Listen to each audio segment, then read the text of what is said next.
Alrighty. Good afternoon to you. I'm DW Brother Beanie. No Beanie today. General Trouble. Let's go with General Trouble today. Because I am trouble for my enemy. And hopefully you are too. All you got to do is be an obedient Christian and do your ministry.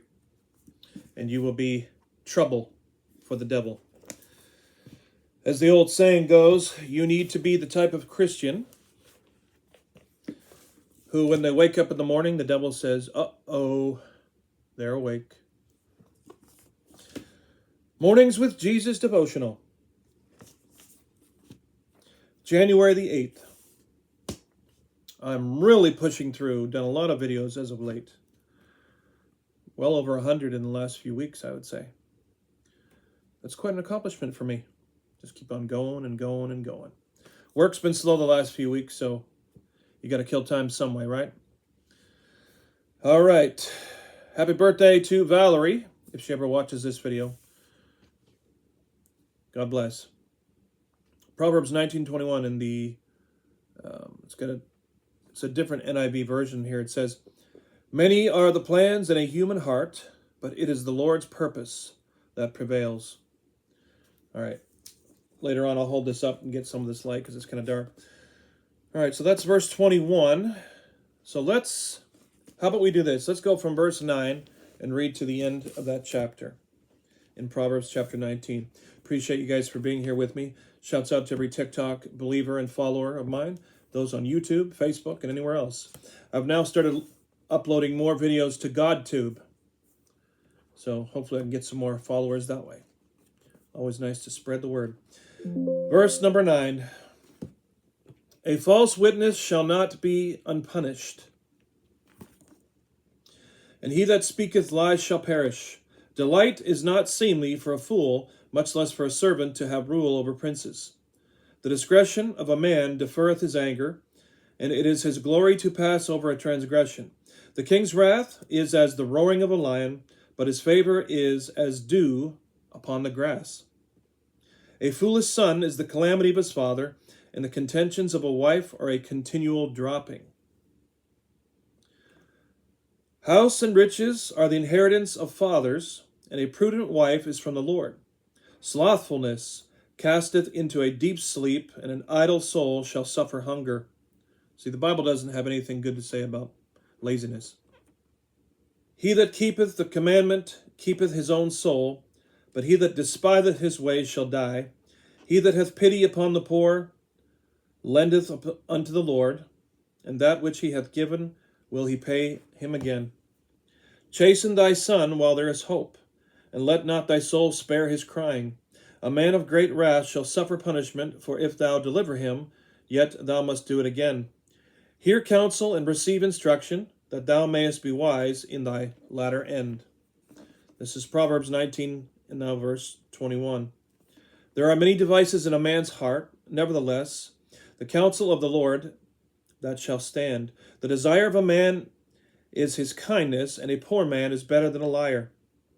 The fear of the Lord tendeth to life, and he that hath it shall abide satisfied. He shall not be visited with evil. A slothful man hideth his hand in his bosom, and will not so much as bring it to his mouth again. Smite a scorner, and the simple will be aware, and reprove one that hath understanding, and he will understand knowledge. He that wasteth his father, and chaseth away his mother, is a son that causeth shame, and bringeth reproach. Cease, my son, to hear the instruction, that causeth to err from the words of knowledge. An ungodly witness scorneth judgment, and the mouth of the wicked devoureth iniquity. Judgments are prepared for scorners, and stripes for the back of fools. All right. January the 8th. Once again, I cannot read the bottom. It should have been a great Saturday afternoon of bowling.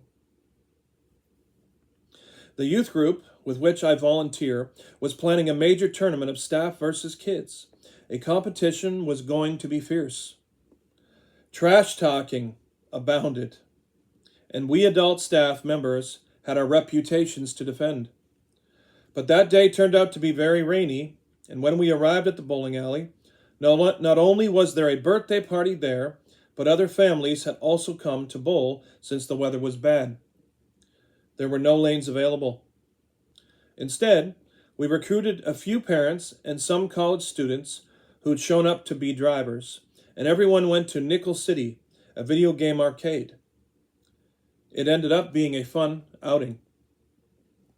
I admit, I got kind of frazzled with the last-minute organizing, and I remembered ruefully how our plans are not always God's plans. I always thought the verse referred to big plans, such as what career to go into or whether to buy a house.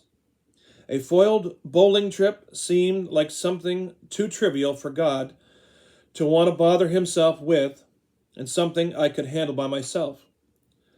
But I think the point of the verse isn't about big plans or little plans. God wants us to realize that in life there will always be change, and that he is the one in charge.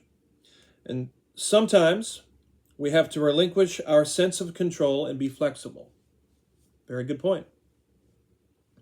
Jesus talked about the rich fool who built barns for his abundance of grain, making plans to eat, drink, and be merry, but died the next day. His plans took a major U-turn. His plans weren't God's plans. All right, now here's the faith step at the bottom to help us out with our walk. Whether you're a planner or not, are you able to graciously accept changes in plans? Are you flexible? Pray for Jesus to help you relinquish control and practice flexibility. Yeah. When we're in ministry, our flesh will be disappointed, and sometimes there's a whole lot of surprises in store. Things just don't go the way you planned, but that's just the way life is. God is with you. Learn to roll with the punches. I've had to do it in the past. Try ministering in Asia. Whole different world over there. You get used to things being done differently than you expect. Trust me on that.